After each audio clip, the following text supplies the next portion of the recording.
نے یہ سمجھا کہ سورج کھڑا ہوا ہے، کبھی ہم نے سمجھا سورج چلتا ہے زمین کھڑی ہوئی ہے. یہ ہمارے علم کے ادوار تھے، یا یوں کہیے علم کے نہیں جہالت کے ادوار تھے. لیکن آج علم انسانی یہاں تک پہنچ گیا کہ کوئی شے کھڑی نہیں ہے، ہر شے طے نہیں. اب معلوم ہوا قرآن مجید میں ایک سے زائد جگہ پر آیا کل فی فلک یسبحون، ہر شے اپنے مدار کے اندر اپنی سطح کے اوپر طے. اسی طریقے سے وقت آئے گا کہ جب کہ ہمیں معلوم ہوگا کہ یہ بات تھی جو آج ہمیں معلوم ہوئی، جو قرآن 7 آسمانوں کے حوالے سے بار بار کہتا ہے. تو جہاں سائنس جو ہے وہ ہمیں قرآن مجید سے ٹکراتی بھی محسوس ہو، وہاں ہمارا معاملہ یہ ہوگا کہ ہم قرآن پر ایمان کو محکم رکھیں گے. ہم سمجھیں گے یہ آیت متشابہات میں سے ہے، اس کا مفہوم ابھی ہم نہیں سمجھ سکتے، لیکن ہمارا ایمان آمنا بہ کل من عند ربنا، یہ پورا قرآن متشابہات ہو یا محکمات ہو ہمارے رب کی طرف سے ہے، ہم سب پر ایمان رکھتے ہیں. اور لیکن جہاں جہاں وہ تطبیق ہوتی چلی جا رہی ہے، انسانی علم نے جو بھی آگے ایڈوانس کیا ہے، آگے بڑھا ہے علم، اور واقعہ یہ ہے کہ آدمی کو چکر آتا ہے. کروڑوں میل کا سفر کر کے آپ کا ایک راکٹ جا رہا ہے اور سیکنڈوں کا فرق بھی نہیں پڑتا. کتنی راتیں گزر گئیں، کتنے سال گزر گئے، 11 سال کے اندر وہ پہنچا تھا وہاں، جو وہ آخری ہمارا اس جو کنبہ ہے سورج کا، اس کا جو سب سے آؤٹ موسٹ جو ہے اس تک پہنچا ہے 11 برس میں. سن 77 کا چلا ہوا، سن 88 میں پہنچا ہے. لیکن پورا حساب کتاب صحیح جو یہاں پر بیٹھ کر کیلکولیٹ کیا گیا تھا اسی کے مطابق وہ وہاں پہنچا. تو یہ انسان کی ترقی جو ہے یہ یوں سمجھیے کہ سٹیگرنگ انسان کا چکر آتا ہے کہ کہاں تک انسان پہنچ گیا. اب اس علم کو آپ نظر انداز کیے رکھیں، اس سے کوئی گفتگو ہی نہ ہو، وہ بس اور آپ چلتے رہے. وہی پرانے مفسرین نے جو کچھ کہہ رہے، وہ پرانے مفسرین وہ خائن نہیں تھے، بددیانت نہیں تھے، لیکن کیا کرتے، ان کے پاس معلومات کا ذخیرہ ہی نہیں. ابھی وہ معلومات کا اتنا لمبا چوڑا ذخیرہ ان کے پاس موجود ہی نہیں، جو کچھ تھا اسی کے اوپر کام کر رہے. تو سائنٹیفک معاملات میں یہ سمجھ لیجئے میری اب تک کی سوچ کا جو حاصل ہے وہ میں نے آج آپ کو بتایا ہے. اول تو میں شدید اختلاف کر رہا ہوں تنزلات کا جو فلسفہ ہے اہل تصوف کے ہاں، وہ تنزلات ذات قرار دیتے ہیں، ذات باری تعالیٰ کے تنزلات ہیں، معاذ اللہ ثم معاذ اللہ ثم معاذ. ہاں یہ تنزلات کا سلسلہ جو تنزلات ستہ کہا جاتا ہے کہیں کچھ اور، لیکن میرے نزدیک یہ تنزلات 3 ہیں، 3 لیولز ہیں اس کے. اور یہ تنزلات جو ہیں در حقیقت اللہ کے اس امر کن سے جو شے وجود میں آئی ہے، اولاً وہ ایک خلق نور تھا، وہ بھی ایک شے ہے، ایک خارجی حقیقت رکھنے والی شے ہے. اس مرحلے پر 2 صاحب شعور، صاحب تشخص ہستیاں پیدا کی گئیں، ارواح انسانیہ اور ملائکہ. اور ان میں جیسا کہ میں نے عرض کیا قطعاً کوئی چیز توحید کے منافی نہیں ہے اگر یہ بات مانی جائے کہ سب سے پہلے جو پیدا کیا گیا وہ نور محمدی ہے، یعنی روح محمدی. نور محمدی در حقیقت روح محمدی کا نام ہے، اس لیے کہ روح جو ہے نوری الاصل ہے. وہ جو اقبال نے کہا ہے کہ نقطہ نوری یہ جو ہے خاک کے اندر پنہا، غافل تو نرا صاحب ادراک نہیں ہے ذوق تجلی بھی اسی خاک میں پنہا، غافل تو نرا صاحب ادراک نہیں ہے. تو یہ جو ہمارا شعور ہے میں در حقیقت اس روح کی بنیاد پر ہے، اور وہ روح جو ہے نوری الاصل ہے، میری بھی آپ کی بھی. اگرچہ وہ نور محمد الرسول اللہ صلی اللہ علیہ وسلم کی روح کا جو معاملہ ہے، ہم ویسے اگر کہیں گے تو کہاں ہم اور کہاں وہ، زمین و آسمان کا فرق ہے. ہمارا وہ نور جو ہے ہمارے نفس کی ظلمانیت کے اندر گم ہو گیا، اور وہاں وہ جو نور ہے وہ اپنے نفس کے اوپر ایسے غالب ہے کہ حضور نے جیسے کہ فرمایا کہ شیطان تو میرے ساتھ بھی ہے لیکن میں نے اسے مسلمان بنا لیا، جبکہ ہمارا شیطان ہم پر حاوی ہے. ہمارا وہ ٹمٹماتا ہوا چراغ جو ہے کبھی کبھی اس کی ہمیں کوئی رمق جو ہے وہ کبھی محسوس ہوتی ہے. یہ بڑا پیارا جملہ ہے ابن سینا کا، بڑا پیارا جملہ ہے. ظاہر بات ہے فلسفی تھے اور ان کی بہت سی باتوں سے ہمیں اختلاف ہے، لیکن یہ کہ بہت سی باتیں ان کی بڑی بلند بھی ہیں. یہ جملہ نوٹ کرایا تھا ہمیں مولانا منتخب الحق صاحب مرحوم نے، جو ایک مرتبہ ہمارے یہاں محاضرات میں بھی آئے تھے، میرے استاد تھے جب میں ایم.اے اسلامیات کر رہا تھا کراچی. تو ان کا جملہ تھا، پورا تو مجھے اب یاد نہیں ہے، کہ اگر تم یہ چاہتے ہو کہ تمہیں بھی انوار ربانی سے کوئی حصہ ملے، فجاہد فی خلواتک، تو اپنی خلوتوں میں تنہائیوں میں مجاہدہ کرو، مراقبہ کرو، ارتکاز توجہ کرو. فلعل شعشعۃ تلمع لک، ہو سکتا ہے کبھی کوئی ایک کرن چمک اٹھے. کبھی اللہ تعالیٰ کی تجلی کا کوئی ایک ہمیں بھی حصہ مل جائے، بڑی ریاضت ہے۔ اور وہاں محمد الرسول اللہ صلی اللہ علیہ وسلم کی روح جو ہے وہ ہر وقت متجلی ہے انوار الہیہ کے ساتھ، یہ دوسری بات ہے۔ لیکن اپنی اصل کے اعتبار سے تمام انسان کی ارواح جو ہے نوری نسل ہے، اسی نور سے پیدا ہوئی ہے، لیکن سب سے پہلے نور محمدی یا روح محمدی صلی اللہ علیہ وسلم کو پیدا کیا گیا، ساتھ ہی ملائکہ ہے۔ پھر یہ تنزل کا دوسرا مرحلہ آ رہا ہے، اب خلق نور میں بڑے بڑے ایکسپلوژن کے ذریعے سے، اور غالباً بگ بینگ جو ہے وہ جو بھی کچھ دیکھا ہے، میں نے کئی مرتبہ بات کہی ہے کہ یہ جدید فلسفی ہوں یا جدید سائنسدان ہوں، ان کی جہاں تک ایکویٹی آف آبزرویشن کا تعلق ہے، بڑی ایکیوٹ آبزرویشن ہے، انہوں نے غور بہت کیا ہے، سوچا ہے، تو بہت چیزیں انہوں نے دیکھی، اگرچہ ان کی تعبیر، توجیہ اور ان میں کیا ربط و تعلق ہے اس میں ٹھوکریں کھا گئے۔ فرائیڈ کی عظمت کا میں قائل ہوں کہ اس نے انسانی شخصیت کے 3 لیول معین کر لیا، آبزرو کیا ہے کہ انسان کے اندر 3 لیولز ہیں۔ ایک سب سے نیچے ہے اڈ اور لیبیڈو، اس کے حیوانی تقاضے،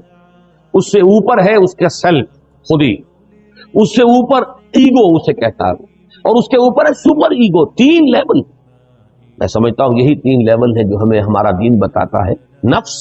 قلب اور روح۔ البتہ یہ کہ اس کی تعبیر کچھ اور ہے، وہ سپر ایگو کو سمجھتا ہے کہ وہ معاشرے کے زیر اثر کچھ نارمز ہوتے ہیں، کچھ اثرات ہوتے ہیں جو انسان کو ہانٹ کرتے رہتے ہیں، یہ نہ کرو، یہ نہ کرو، یہ کرو، یہ چیز جو ہے اس کے اوپر سپر ایگو جو ہے اس کی ایگو کے اوپر مسلط رہتی ہے، اسے پریشان کیے رہتی ہے۔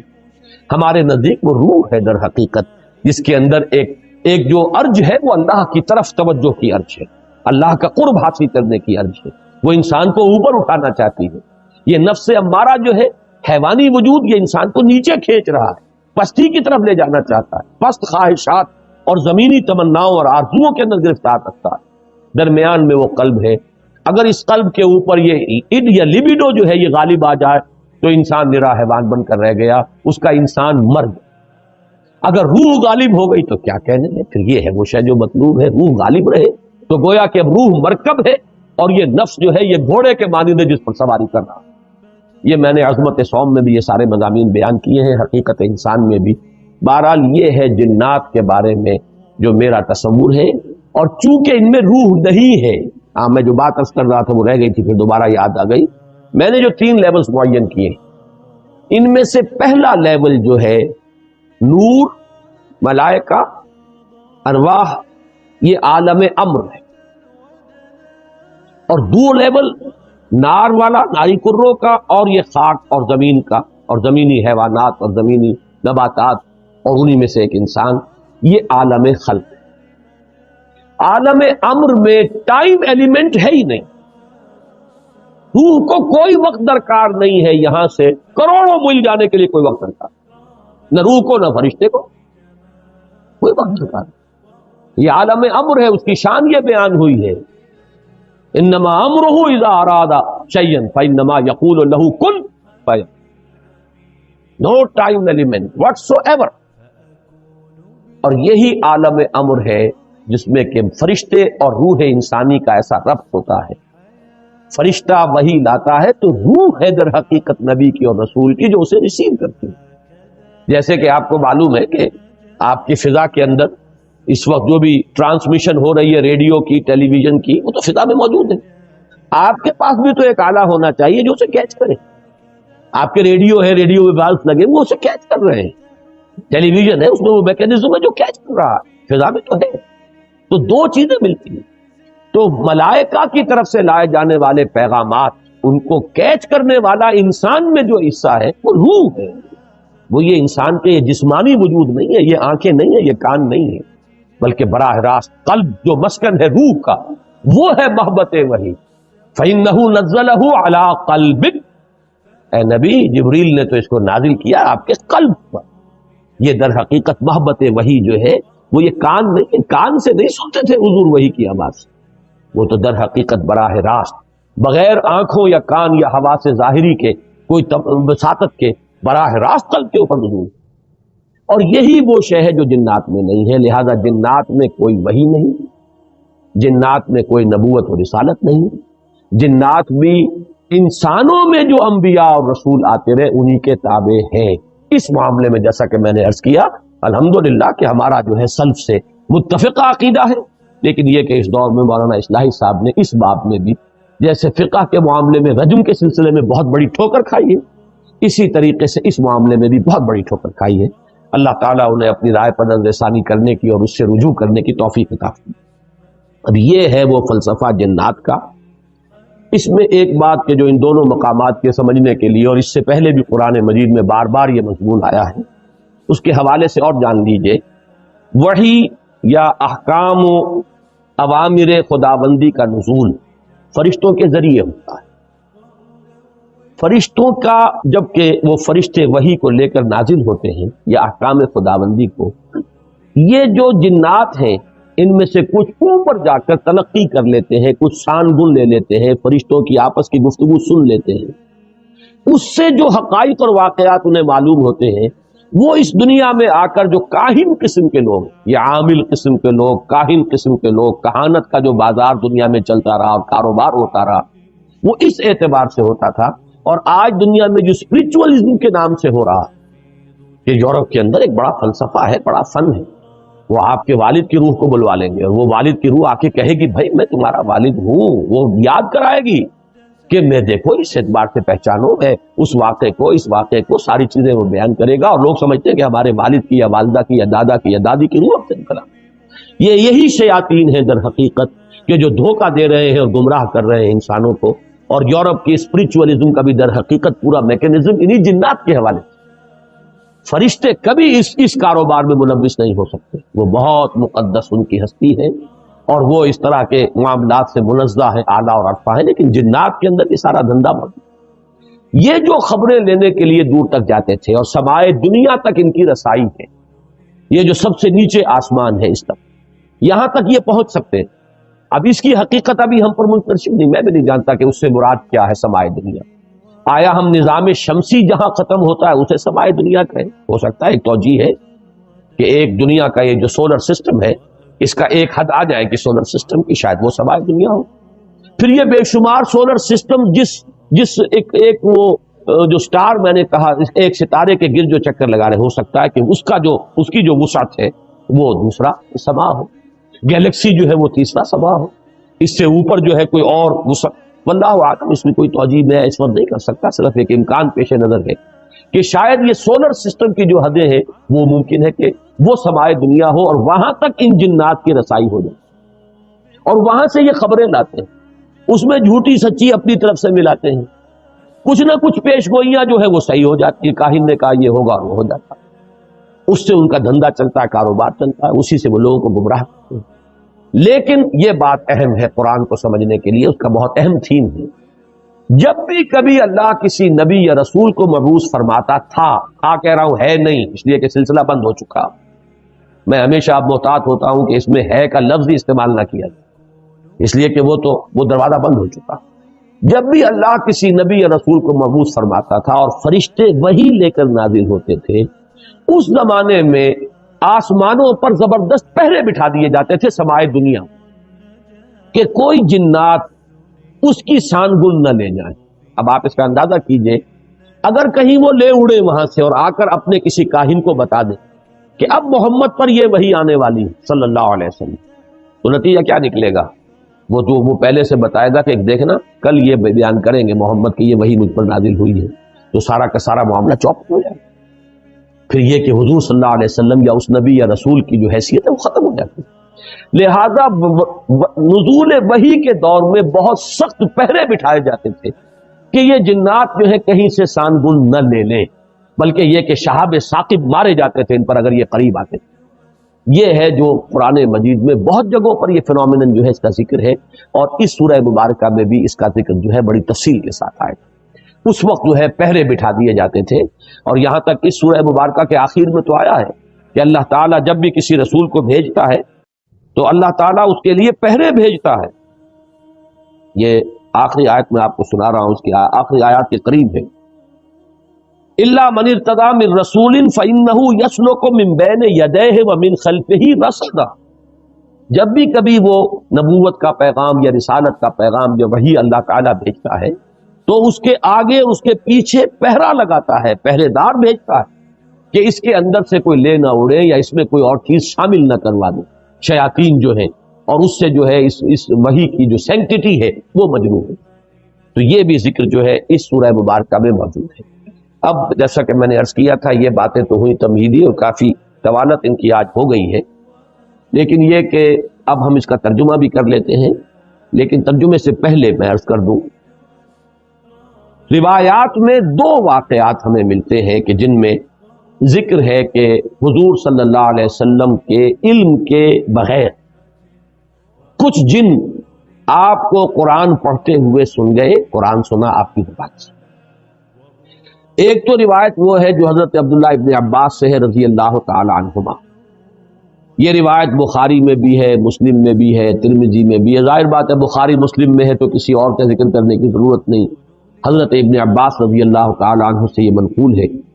وہ فرماتے ہیں حضرت ابن عباس رضی اللہ تعالی عنہما، اس لیے کہ حضرت عباس بھی صحابی ہیں اور ابن عباس بھی صحابی ہیں. وہ فرماتے ہیں کہ حضور صلی اللہ علیہ وسلم کچھ صحابہ کے ساتھ عکاظ کا میلہ جو ہوتا تھا، بازار لگتا تھا، وہاں تشریف لے جا رہے تھے. راستے میں وادی نخلا پر آپ کا پڑا ہوا، رات آپ نے وہاں بسر کی. فجر کی نماز آپ پڑھا رہے تھے اپنے ساتھیوں کو اور اس میں آپ نے قرآن مجید کی تلاوت کی تو وہاں سے جنوں کا گزر ہوا، انہوں نے پورے اطمینان کے ساتھ وہاں قرآن سنا. ایک واقعہ تو یہ ہے، اور یہ جہاں تک تعلق ہے اس کے یعنی ثقہ ہونے کا اس روایت کا، تو ظاہر بات ہے کہ یہ صحیحین کی روایت ہے، اس کے بارے میں شک جو ہے وہ کی گنجائش نہیں ہے. دوسری روایت جس کو کہ زیادہ تفسیری روایات میں اور سیرت کی کتابوں میں زیادہ نقل کیا گیا ہے، وہ یہ ہے کہ حضور جب سن 10 نبوی میں طائف سے واپس آ رہے ہیں، جب مکے میں فیصلہ ہو گیا تھا ابو طالب کے انتقال کے بعد کہ اب محمد کو قتل کر دیا جائے صلی اللہ علیہ وسلم، تو حضور طائف گئے تھے اور طائف میں آپ نے وہاں کے 3 سرداروں سے ملاقاتیں کی. بہرحال وہاں سے تو جواب جو ہے کوئی ان کو آپ کو پازیٹیو یا مثبت جواب نہیں ملا. واپس آ رہے تھے اور سخت ترین دن آپ پر وہ گزرا، وہ معلوم ہے آپ، شدید ترین مشقت اور مصیبت آپ جھیل کر واپس آ رہے تھے. تو واپسی پر اسی وادی نخلا میں قیام ہوا. یہ وادی نخلا طائف اور مکے کے تقریباً درمیان میں ایک وادی ہے. آج کل جو لوگ وہاں جاتے ہیں تو ان کے علم میں ہے کہ 2 راستے ہیں، طریق السیل ہے اور ایک طریق الجبل ہے. ایک پہاڑی راستہ بنا ہے اب جو نئی سڑک بنی ہے، اس میں بڑے ایچ پیچ ہیں، بہت سے اس کے اندر موڑ ہے، جیسے پہاڑ کا ہوتا ہے اچانک وہ چڑھائی چڑھتی ہے، تو وہ تو پہاڑی سڑک ہے، جیسے مری آپ جا رہے ہیں اچھی سڑک ہے. اور حضور اسی راستے سے گئے تھے طائف جاتے ہیں، اس لیے کہ وہ دشوار گزار راستہ تھا اور آپ کیونکہ خفیہ جا رہے تھے، آپ کو اندیشہ تھا کہ اہل مکہ کو اگر معلوم ہو گیا تو پیچھا بھی کریں گے اور شاید قدر پہنچائیں. لہذا حضور حضرت زید ابن حارثہ رضی اللہ تعالیٰ عنہ کے ساتھ تھے، صرف 2 اور کوئی ساتھ، اور وہ پہاڑی راستہ آپ نے اختیار کیا تھا جو نہایت دشوار تھا. وہ آج بھی آپ جائیں اس طریقے جبل سے تو اندازہ ہوگا کہ جب یہ سڑک نہیں تھی تو یہ راستہ کتنا دشوار. دوسرا راستہ طریق السیل کہلاتا ہے. وہ طریق السیل جو ہے وہ بہت ہی یوں سمجھیے کہ گریجولی وہ اس کی چڑھائی ہے یا اترائی ہے. مکے سے طائف کی طرف جائیں گے تو چڑھائی ہے اور طائف سے مکے کی طرف آئیں گے تو اترائی ہے.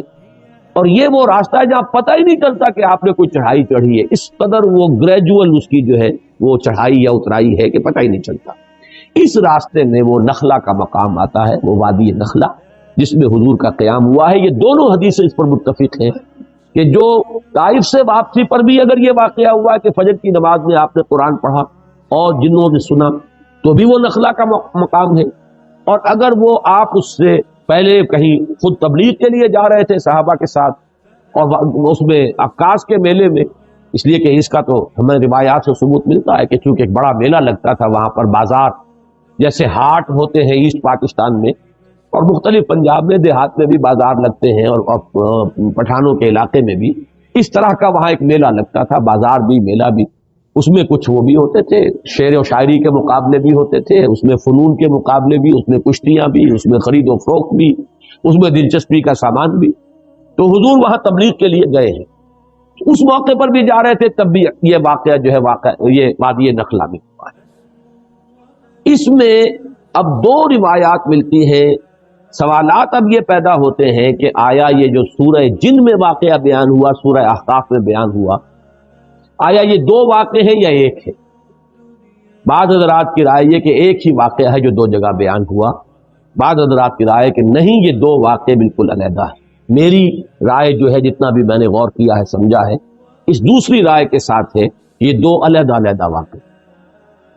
نمبر دو کہ پہلا واقعہ جو ہے وہ یہ ہے جو اب ہم پڑھ رہے ہیں سورہ جن، اس کا میرا اندازہ ہے کہ یہ سن 4، 5 یا 6 نبوی اس میں ہوا۔ یہ دور وہ تھا جب کہ حضور پر نہایت شدت کے ساتھ سختی ہو رہی تھی، صحابہ پر تو جو کچھ ہو رہا تھا وہ ہو رہا تھا، حضرت بلال پر، حضور پر بھی وہ جو نقشہ سورہ معارج کے اندر بھی آیا ہے فَمَا لِلَّذِينَ كَفَرُوا قِبَلَكَ مُهْطِعِينَ عَنِ الْيَمِينِ وَعَنِ الشِّمَالِ عِزِينَ، اس کا جو میں نے آپ کو پوری تفصیل بیان کی تھی کہ وہ جھپٹتے تھے جیسے کہ ہلاک کر دیں گے، مار دیں گے، ٹکا بوٹی کر دیں گے، اور حضرت ابو بکر ایک موقع پر آڑے آئے ہیں تو پھر انہیں مارا، انہیں اتنا مارا ہے کہ وہ یہ سمجھ کر چھوڑا ہے کہ یہ اب فوت ہو چکے۔ اس قسم کا واقعہ جو ہے اس سورہ مبارکہ میں بھی آتا ہے کہ ان لوگوں کا حال یہ ہے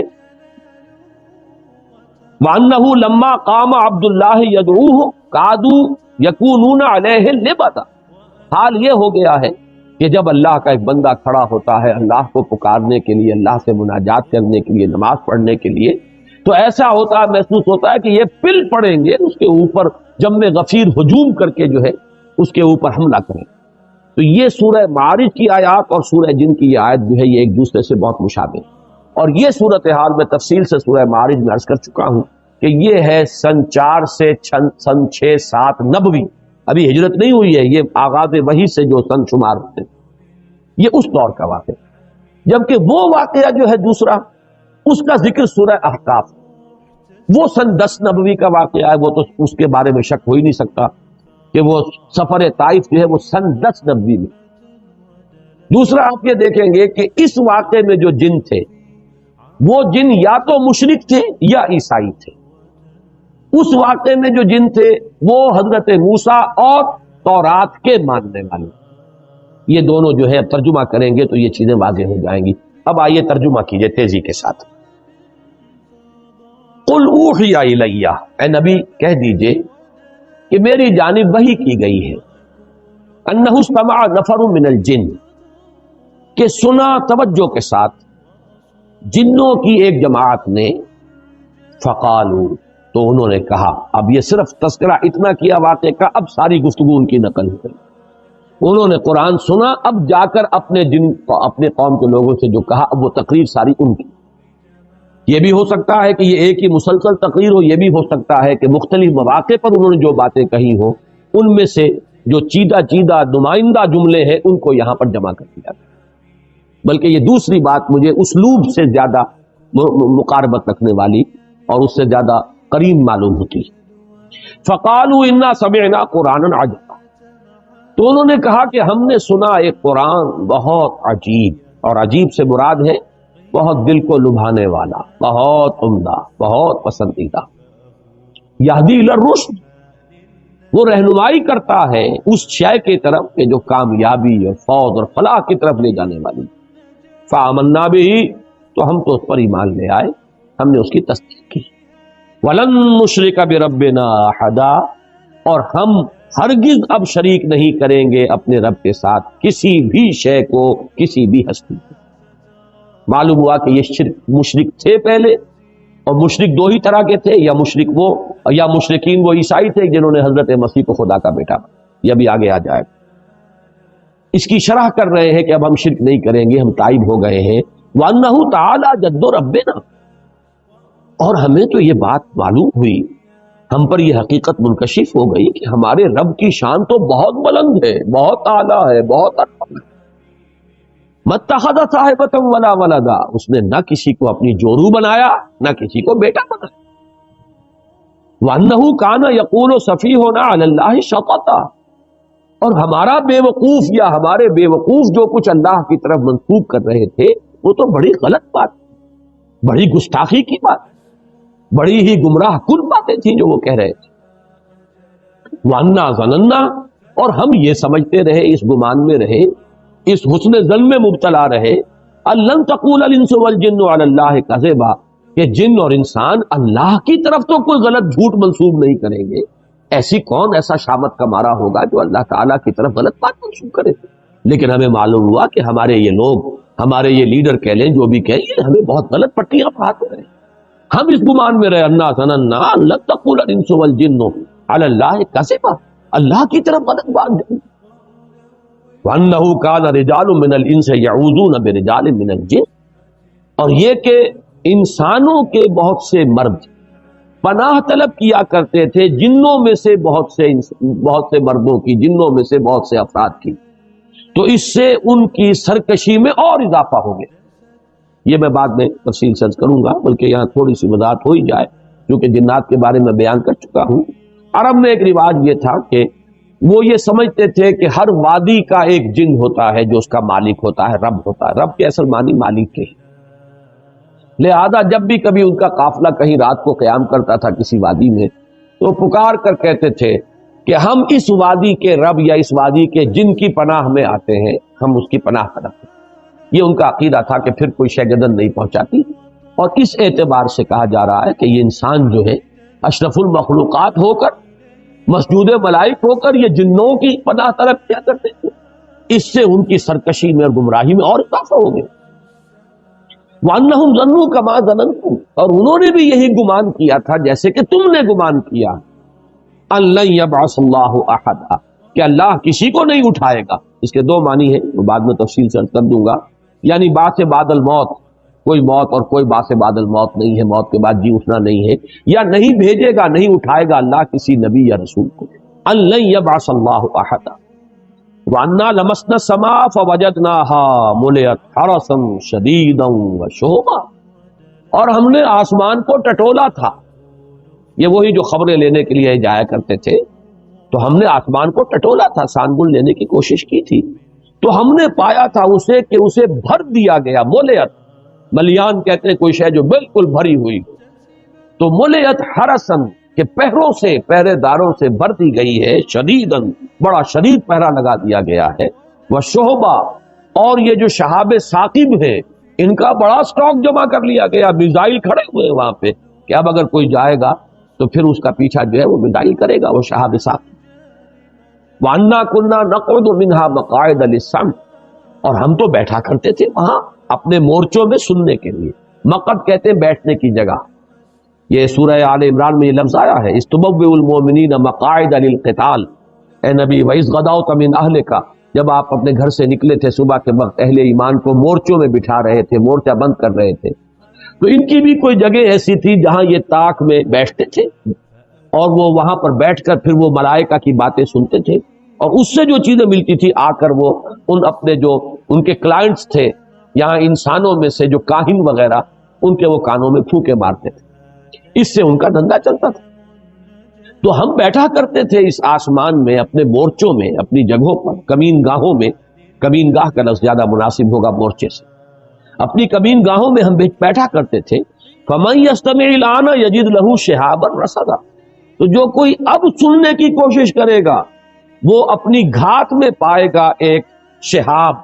رصد کہتے ہیں گھات میں ہونا کسی کا، ان ربک لبالمرصاد، تیرا رب جو ہے گھات میں ہے، وہ پکڑ اس کی طرف سے گرفت آیا چاہتی، تو وہ دیکھے گا شہاب ثاقب کے گویا کہ وہ تیار ہے بالکل اس کا پیچھا کرنے کے لیے۔ وَأَنَّا لَا نَدْرِي أَشَرٌّ أُرِيدَ بِمَنْ فِي الْأَرْضِ أَمْ أَرَادَ بِهِمْ رَبُّهُمْ رَشَدًا، اور یہ کہ ہمیں یہ معلوم نہیں ہے، ہم یہ نہیں جانتے کہ آیا زمین والوں کے ساتھ جو زمین میں بس رہے ہیں ان کے ساتھ کسی شر کا ارادہ کیا گیا ہے، ام اراد بہم ربہم رشدا، یا ان کے رب نے ان زمین والوں کے ساتھ، انسانوں کے ساتھ کسی بھلائی کا، خیر کا، رشد کا ارادہ فرمایا، یہ ہم نہیں جانتے کہ نتیجہ اس کا کیا نکلے گا۔ وَأَنَّا مِنَّا الصَّالِحُونَ وَمِنَّا دُونَ ذَلِكَ، اب وہ آپس میں گفتگو کر رہے ہیں، دیکھیں ہم میں بھی کچھ صالح بھی ہیں، یا تھے رہے ہیں، اچھے لوگ بھی رہے ہیں جنوں میں، اور کچھ دوسرے قسم کے لوگ بھی ہیں۔ اب یہاں اشرار کا لفظ نہیں لائے، یہ ہے حکمت تبلیغ، دون ذالک، کچھ اچھے لوگ بھی ہیں، شریف بھی ہیں، لیکن کچھ دوسری قسم کے بھی ہیں، اس سے کمتر لوگ بھی ہیں۔ کننا طرائق قددا، ہم تو بہت سے طریقوں میں بٹے ہوئے تھے، بہت سے فرقوں میں تقسیم ہو گئے تھے، طرح طرح کا ہر ایک کا اپنا، کل حزب بما لدیہم فرحون، ہم نے بھی اپنے مشرب اور مسلک بنا لیے تھے۔ وَأَنَّا ظَنَنَّا، اور ہم نے یہ بات اچھی طرح جان لی، پورا یقین ہمیں ہو گیا، لَن نُعْجِزَ اللَّهَ فِي الْأَرْضِ، کہ ہم اللہ کو نہ تو زمین کے اندر ہرا سکیں گے، عاجز کر سکیں گے، یعنی اللہ کی پکڑ سے اپنے آپ کو بچا سکے. وَلَن نُعْجِزَهُ هَرَبًا، نہ ہی کہیں بھاگ کر کائنات کے اندر جو ہے کہیں ہمارے لیے چھپنے کی جگہ ہے. وَأَنَّا لَمَّا سَمِعْنَا الْهُدَىٰ آمَنَّا، اور ہم نے تو بھائی جب یہ ہدایت والی بات سنی ہے، یہ رہنمائی ہم نے سنی ہے، ہم تو ایمان لے آئے. فَمَن يُؤْمِن بِرَبِّهِ فَلَا يَخَافُ بَخْسًا وَلَا رَهَقًا، تو جو کوئی بھی اپنے رب پر ایمان لائے گا اسے کوئی خوف نہیں ہوگا، کوئی اندیشہ نہیں اسے کرنا چاہیے، نہ اس کا کہ اس پہ کوئی کمی کی جائے گی اور نہ اس کا کہ اس پر کوئی زیادتی کی جائے. لا يخاف بخسا ولا رہقا وَأَنَّا مِنَّا الْمُسْلِمُونَ وَمِنَّا الْقَاسِطُونَ. اب ذرا بات کو کھولا اور دیکھو، ہم میں سے مسلم بھی ہیں، فرما بردار بھی ہیں، اور قاسطون بھی ہیں، نا انصاف بھی ہیں، زیادتیاں کرنے والے بھی ہیں. فمن اسلم، تو جو اسلام لایا، جس نے کہ اطاعت قبول کی، فاولئک تحروا رشدا، تو انہوں نے تو رشد اور ہدایت اور کامیابی اور سعادت جو ہے اس کو حاصل کر لیا، اندازہ کر کے اس کا پتہ چلا لیا. واما القاسطون فکانوا لجہنم حطبا، اور یہ بھی جان لو کہ جو ظالم ہیں، ظلم کرنے والے ہیں، زیادتی کرنے والے ہیں، تو وہ تو پھر جہنم کا ایندھن بن کر گئے. یہ ہے وہ 15 آیات، یہ ہے ان کا کلام کہ جو انہوں نے اپنی قوم سے کیا ہے. اب ذرا آ جائیے، میں چاہتا ہوں کہ وہ بہت مختصر ہے دوسرا مقام جو ہے سورہ احقاف کا، اس میں صرف 4 آیتیں ہیں.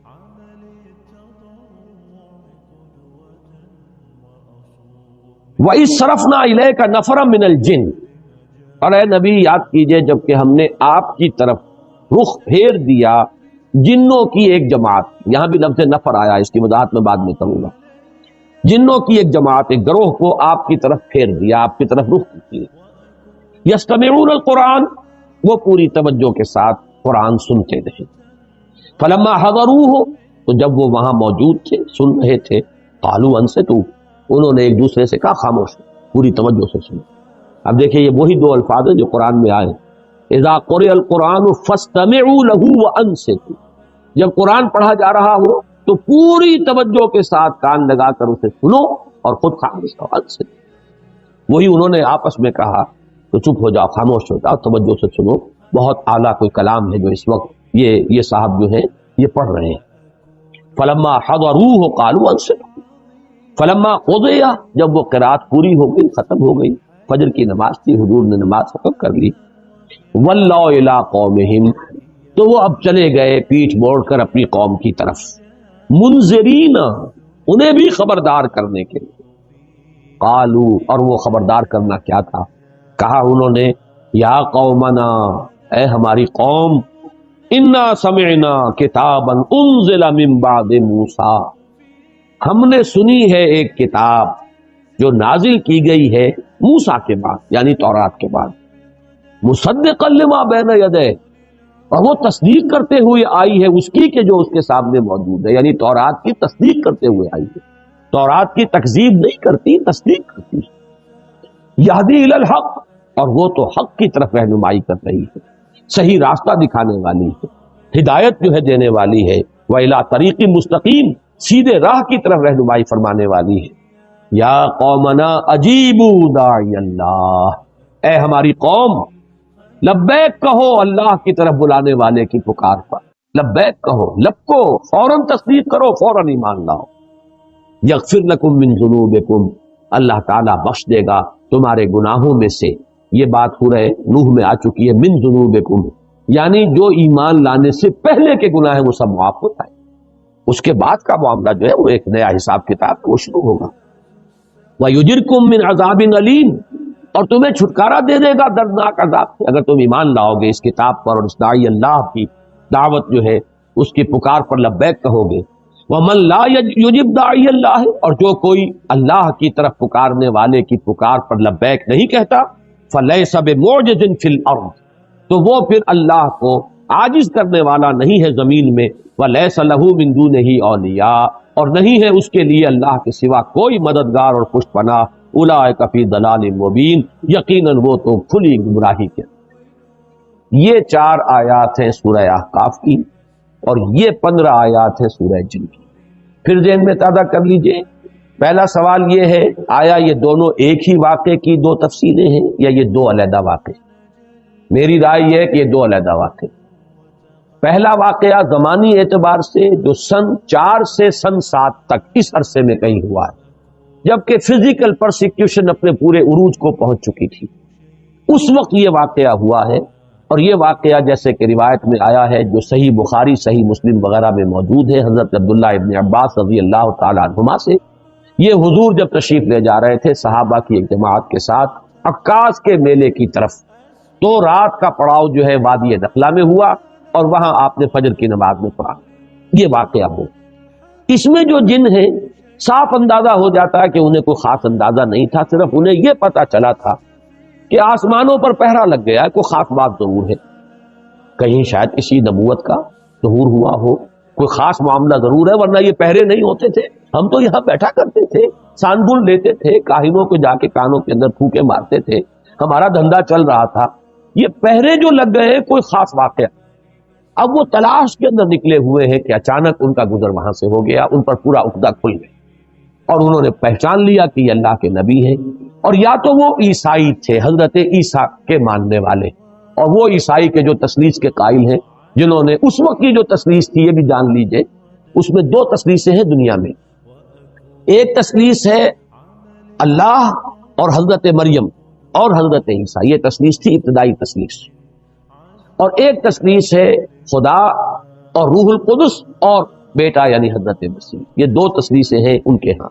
تو یہاں جو فرمایا گیا یہ وہ تثلیث ہے کہ جس کا انہوں نے کہا کہ ہم تو یہ سمجھ چکے کہ ہمارے رب کی شان اس سے بہت اعلیٰ اور ارفع ہے کہ وہ کسی کو جورو بنائے یا بیٹا بنائے، تو ہو سکتا ہے کہ وہ جو عقیدہ تثلیث جو تھی عیسائیت کی اس کے اوپر وہ تھے،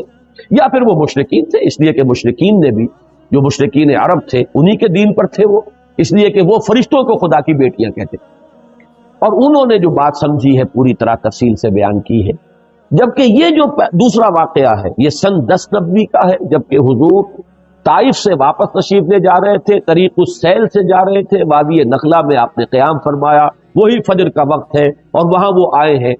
اور وہاں آپ کو بین السطور صاف نظر آ رہا کہ وہ جو جن تھے وہ کافی چیزوں سے واقف تھے، موسیٰ کے جاننے والے تھے، کتاب کے جاننے والے تھے، گویا کہ وہ اس اعتبار سے کوئی وہ زیادہ ناواقف لوگ نہیں تھے، البتہ اس گمان میں تھے کہ شاید اب یہ آخری کتاب تھی تورات کی، اور شاید آخری تھے نبی موسیٰ، اب ان کے بعد شاید کوئی اور نبی آنے والے نہیں ہیں، لیکن چونکہ باقی سارا تصور ان کا مکمل، لہذا فوراً وہ ایمان لائے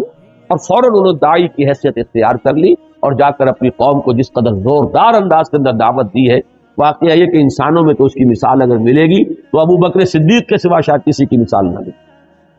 کہ ایک مرتبہ کلام پاک سنا ہے حضور صلی اللہ علیہ وسلم سے، ایک مرتبہ، اور داعی کی حیثیت اختیار کر لی، اپنی قوم کے سامنے جا کر کھڑے ہو گئے ہیں کہ یا قومنا اجیبوا داعی اللہ، اے ہماری قوم کے لوگوں لبکو، لبیک کہو اس اللہ کی طرف پکارنے والے کی پکار پر، قبول کرو اس کو، تصدیق کرو اس کی، ایمان لاؤ اس پر۔ تو یہ جو معاملہ ہے یہ تو واقعتاً وہ صدیقین کے زمرے کے وہ یہ جو ہے جنات ہیں، اور یہ بات اچھی طرح معلوم ہو گئی ان سے بھی کہ وہ اپنے کسی نبی کا ذکر نہیں کر رہے، اپنے ہاں کی کسی کتاب کا ذکر نہیں کر رہے، ورنہ تو اس کا ذکر کرتے کہ ہمارے ہاں جو کتاب ہے یا ہمارے ہاں جو نبی آئے ہیں یہ بھی وہی باتیں کر رہے ہیں کہ جو ہمارے ہاں کے نبیوں نے اور رسولوں نے کی ہیں، قطعاً نہیں۔ نام لے رہے ہیں تو حضرت موسیٰ کا، اگر ذکر کر رہے ہیں تو تورات کا، تو معلوم یہ ہوا کہ کوئی سلسلہ نبوت و رسالت جنات میں نہیں ہے، بلکہ رسالت اور نبوت کے اعتبار سے جنات بھی انسانوں ہی کے تابع ہیں،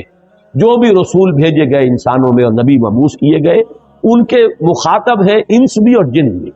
اور یہ بات جو ہے بڑی تفصیل سے میں آپ کو بتا چکا ہوں۔ سورہ رحمان تو ہے ہی پوری کی پوری اس کو مسلسل تخاطب تسنیہ کے صیغے سے، فَبِأَيِّ آلَاءِ رَبِّكُمَا تُكَذِّبَانِ یا معاشر الجن والانس ان استطعتم ان تنفذوا من اقطار السماوات والارض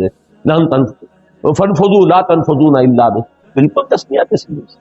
سنفرغ لکم ایھا الثقلان، اے وہ دو بھاری مخلوقوں ہم ان قریب تمہارے لیے فارغ ہوا چاہتے۔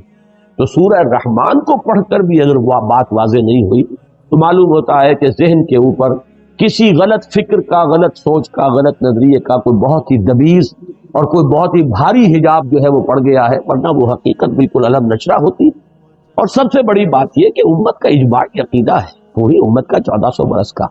اس سے اصل میں ہٹ کر راہ نکالنا جو ہے در حقیقت وہی ہے کہ جو چیز انسان کے لیے جو اس کی گمراہی کا سب سے بڑا سبب بنتی ہے۔ اب آئیے ذرا ایک ایک لفظ پر بھی ہم ذرا تھوڑا سا غور کریں۔ قل اوحی الیہ، یہ سب سے پہلے لفظ قل پر غور کیجئے، حضور کو یہ وحی کیوں کی گئی، کیوں کہا گیا کہ اس واقعے سے آپ اپنے ان لوگوں کو خبردار؟ یہ اس لیے کہ معلوم ہو جائے کہ جیسی سرکشی اے قریش تم کر رہے ہو، جن گمراہیوں میں تم مبتلا ہو، اسی قسم کے سرکش، اسی قسم کے گمراہی میں مبتلا جنات بھی تھے، لیکن دیکھو ان کے ایک گروہ نے اس کلام کو سنا ہے اور وہ ایمان لے، انہوں نے تصدیق کی۔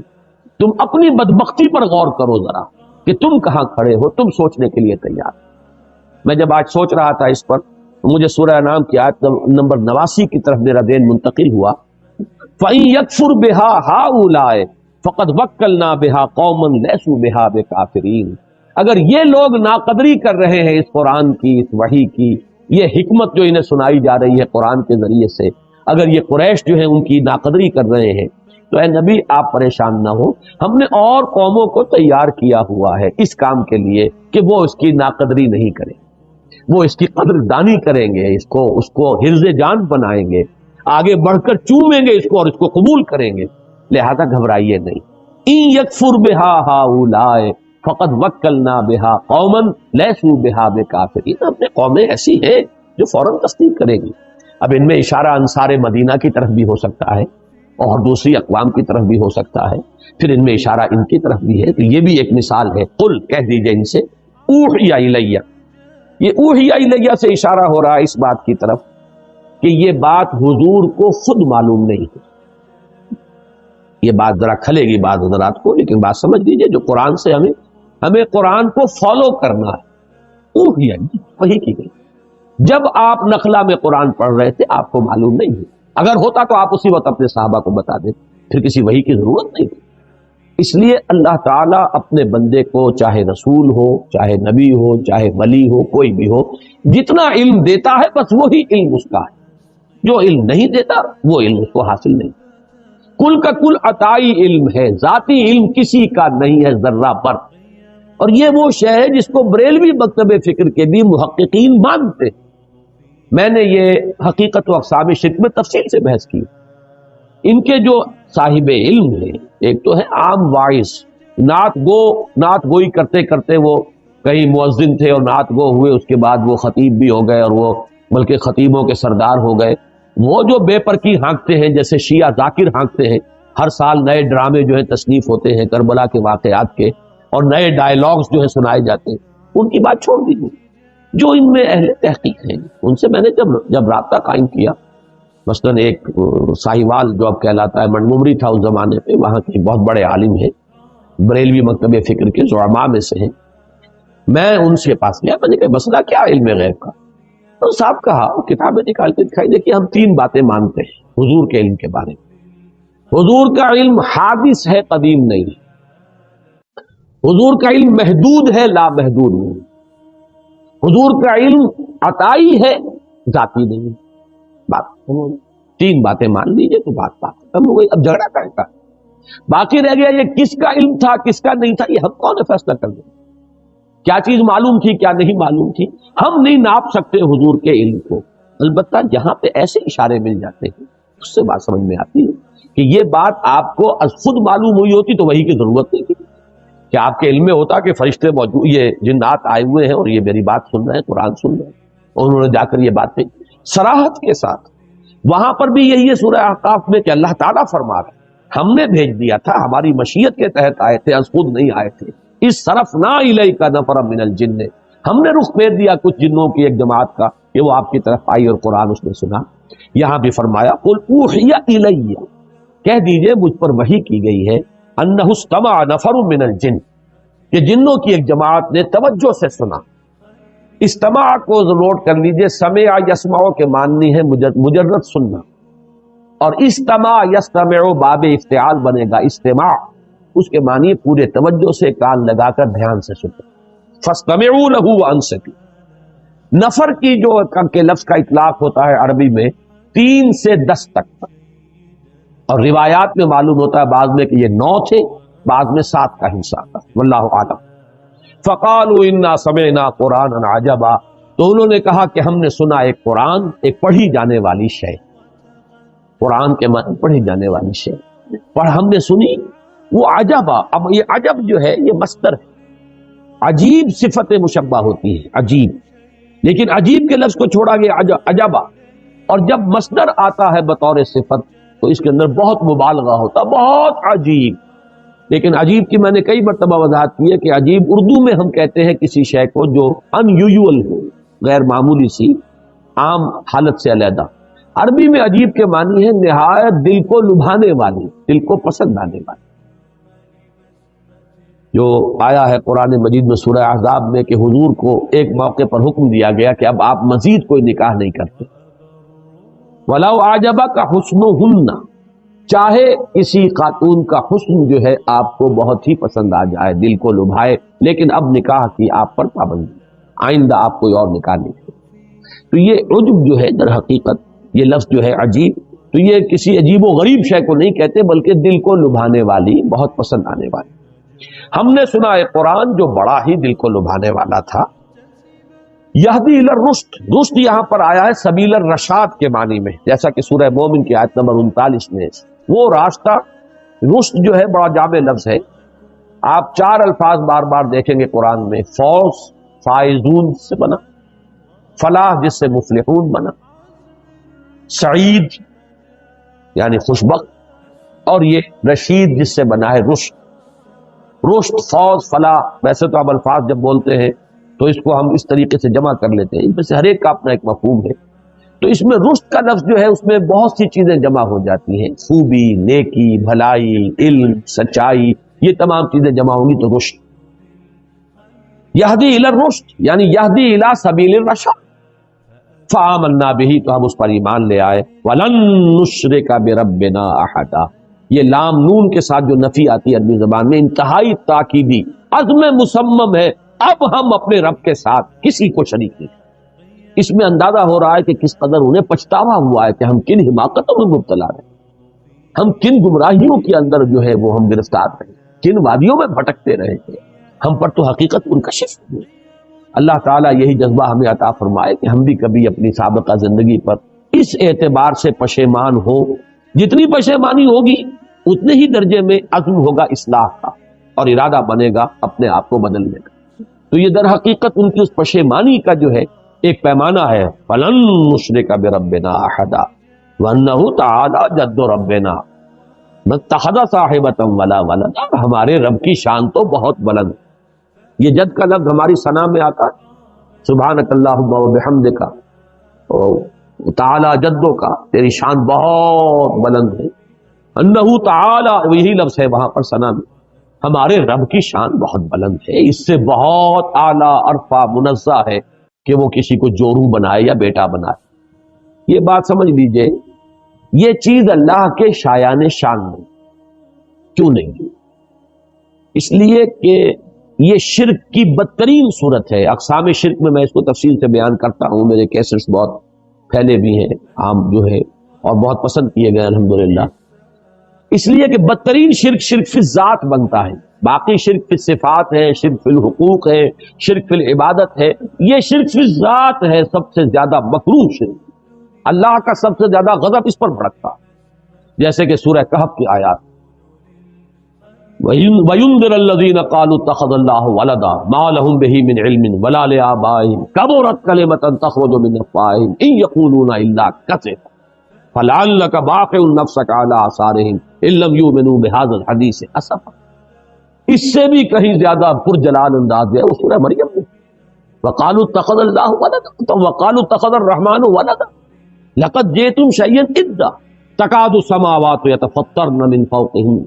يتفطرن منه وتنشق الارض وتخر الجبال حتى ان دعوا للرحمن ولدا وما ينبغي للرحمن ان يتخذ ولدا۔ پہاڑ گر پڑنے کو ہے، زمین شق ہونے کو ہے، آسمان پھٹ پڑنے کو ہے، اس گستاخی پر کہ انہوں نے اللہ کے لیے کہا ہے کہ بیٹا اس نے بنا، اور اللہ کے شایان شان ہی نہیں کہ بیٹا بنائے، آخر کیا بنے گا؟ تجزیہ کیجئے، بیوی در حقیقت کسی کے نوع سے ہوتی ہے، لہذا بالکل برابر ہے۔ انسانوں میں نوع ایک ہے، مرد اور عورت نوع تو ایک ہے، جن سے دو ہیں لیکن باقی تو ہر اعتبار سے بعضکم من بعض، نوع تو ایک ہی ہے، جس کو آپ کہتے ہیں بایولوجی میں سپیشیز تو ایک ہے، سیکسز دو ہیں نا، تو ایک نوع ہوا، گویا کہ اگر کوئی جورو ہے کسی کی تو اسی کی نوع سے ہے۔ اور بیٹا ظاہر بات ہے کہ وہ تو در حقیقت وہ بھی اسی کی نوع میں سے ہے، بیٹا جو بھی ہوگا آخر گھوڑے کے ہاں جو پیدا ہوگا گھوڑا ہے، گدھے کے ہاں جو پیدا ہوگا گدھا ہے، انسان کے ہاں جو پیدا ہوگا انسان ہے، تو اللہ کے ہاں جو پیدا ہوگا وہ اللہ ہے۔ یہ ہے در حقیقت شرک کی وہ بدترین صورت کہ ہر اعتبار سے اللہ کے ساتھ بالکل مساوی کر دینا والا معاملہ جو اس شرک میں آتا ہے کہ اس کے لیے کسی کو جورو یا اس کے لیے کسی کو بیٹا قرار دیا جائے، اولاد قرار دیا، وہ تو بالکل نوع ہی ایک ہو گئی، ایک درجہ، ایک سید زیادہ سید ہے، مغل زیادہ مغل ہے، راجپوت کا بیٹا راجپوت ہے، تو اللہ کا بیٹا تو مکمل اللہ ہے، بالکل برابر کا ہے، کفو ہے، ہم پلہ ہے، مد مقابل۔ تو یہ ہے در حقیقت انہ تعالی جد ربنا، ہمارے رب کی شان بہت بلند ہے، وہ اس سے بہت اعلیٰ اور عرفہ ہے۔ وَمَا اتَّخَذَ صَاحِبَةً وَلَا وَلَدًا وَأَنَّهُ كَانَ يَقُولُ سَفِيهُنَا عَلَى اللَّهِ شَطَطًا، یہ سفیہ جو ہے یہ واحد کے لیے بھی آتا ہے اور جمع کے لیے، یہ بھی ہو سکتا ہے ان کا ہمارے ہاں کے بڑے بدھو اور بڑے یہ جو بنے پھرتے تھے ہمارے گرو گھنٹال، ہمارے لیڈر ہمیں بڑی غلط پٹیاں پڑھاتے رہے، اور انہوں نے ہمارے ان بے وقوفوں نے اللہ پر جو ہے بڑی غلط باتیں جو ہے جڑی ہیں اور غلط ان کے اللہ کی طرف منسوخ کیا کہ اللہ نے کسی کو بیٹا بنا لیا اور اللہ نے کسی کو جو ہے اپنا برابر کا درجہ دے دیا ہے۔ تو یہ شیطان لعین کی طرف بھی اشارہ ہو سکتا ہے، اس کی ذریت معنوی اصول بھی مجموعی طور پر بھی مراد ہو سکتی ہے۔ وَأَنَّهُ كَانَ يَقُولُ سَفِيهُنَا عَلَى اللَّهِ شَطَطًا وَأَنَّا ظَنَنَّا لَن تَقُولَ الْإِنسُ وَالْجِنُّ عَلَى اللَّهِ، یہ ہے وہ سادہ لوحی، بہت اہم ہے یہ آیت۔ اکثر و بیشتر عوام الناس اسی سادہ لوحی میں مارے جاتے ہیں۔ آپ کا عام بیچارہ بریلوی جو ہے وہ کیا سمجھے، وہ تو اپنے مولوی کی بات سنتا ہے، اپنے وائس کی بات سنتا ہے، وہ یہ گمان نہیں کر سکتا کہ یہ تو دھوکہ دین کے اللہ کے قوم۔ اسی طریقے سے کوئی شیعہ ہے، اسی طرح قادیانی ہے، قادیانیوں کا ہر شخص تو ان میں سے ریسرچ نہیں کرتا، ہر شخص قرآن مجید کی جو ہے تحقیق نہیں کرے گا کہ ختم نبوت کے کیا معنی ہے کیا نہیں ہے۔ اب جو بھی ان کے ہاں ان کے وہ بٹگر ہیں، ان کے گرو گھنٹال ہیں، جو پڑھاتے ہیں وہ اپنے اسی خیال کے اندر یہ کس چیز پر ہمیں دھوکہ دیں گے، کیوں دھوکہ دیں گے؟ تو عوام الناس دھوکہ کھاتے ہیں اپنے رہنماؤں سے، اور اسی وجہ سے کھاتے ہیں کہ وہ یہ گمان نہیں کر سکتے کہ ہمیں دھوکہ کس لیے دھوکہ دیں گے، اللہ کے اوپر کوئی غلط بات کریں گے۔ وَأَنَّا ظَنَنَّا أَن لَّن تَقُولَ الْإِنسُ وَالْجِنُّ عَلَى اللَّهِ كَذِبًا، ہم نے یہ گمان کیا، ہم اس خوش فہمی میں رہے، ہم یہی سمجھتے رہے کہ جن اور انس ایک دوسرے کے بارے میں جھوٹ بول دیں، اللہ کے بارے میں جھوٹ بول دیں، وہ جس کو کہتے ہیں فارسی میں کہ بازی بازی بارش بابا ہم بازی، یہ تم کھیل کر رہے ہو، استہزاء کر رہے ہو کہ اپنے باپ اور دادا کی داڑھیوں کے ساتھ بھی کھیل کرو گے، بارش بابا ہم بازی۔ تو یہ جھوٹ جو ہے تراشنا اور جھوٹ جڑ دینا چاہیے اللہ پر جھوٹ جڑ دیں۔ ہم نے یہ سمجھا کہ انسان ایسی حرکت تو نہیں کریں گے، یہ جنات ایسی حماقتیں تو نہیں کریں گے۔ وَأَنَّهُ كَانَ رِجَالٌ مِّنَ الْإِنسِ يَعُوذُونَ بِرِجَالٍ مِّنَ الْجِنِّ فَزَادُوهُمْ رَهَقًا، اور یہ کہ بہت سے مرد جو تھے یا انسانوں میں سے بہت سے لوگ وہ پناہ طلب کرتے تھے جنوں میں سے لوگوں کی،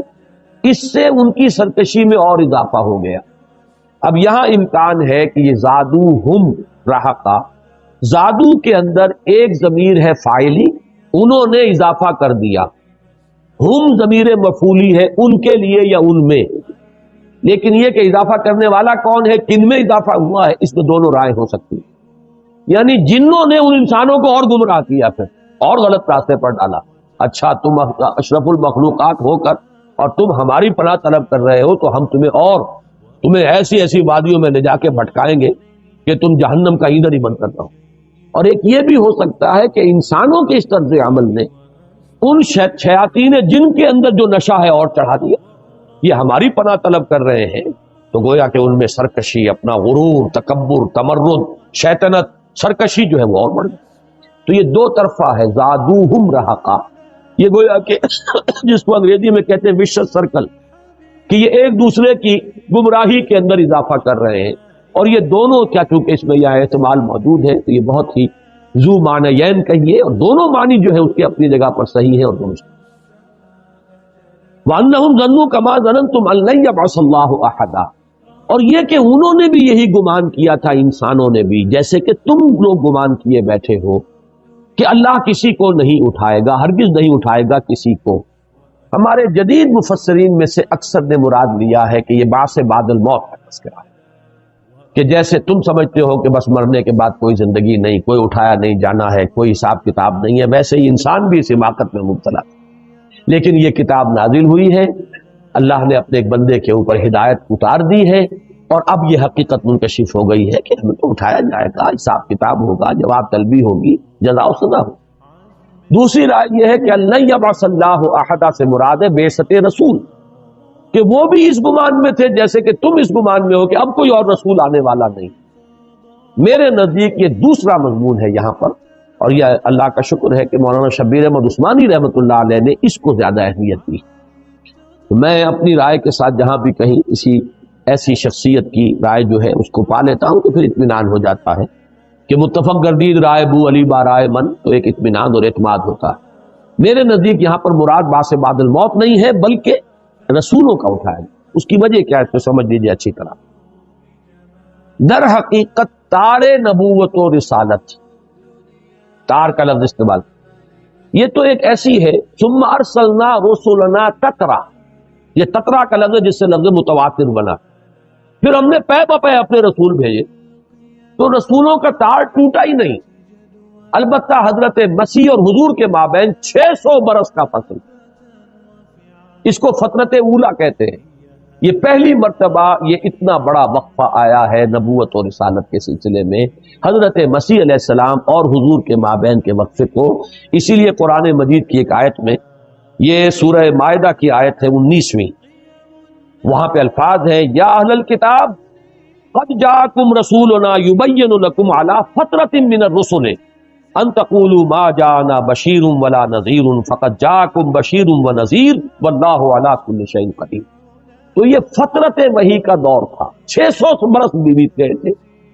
تو ایک گمان کرنے کی گنجائش تھی کہ شاید سلسلہ ختم ہو چکا، اب شاید کوئی کتاب آنے والی نہیں، اب شاید کوئی رسول آنے والے نہیں۔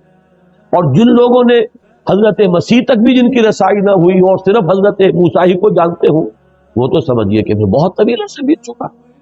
اس اعتبار سے گمان پیدا ہوا کہ شاید بس نبوت و رسالت کا سلسلہ منقطع ہو چکا ہے، اب اللہ کسی کو نہیں اٹھائے گا۔ میرے نزدیک یہ اس آیت کا مفہوم جو ہے یہ زیادہ قرین قیاس ہے، اور مولانا شبیر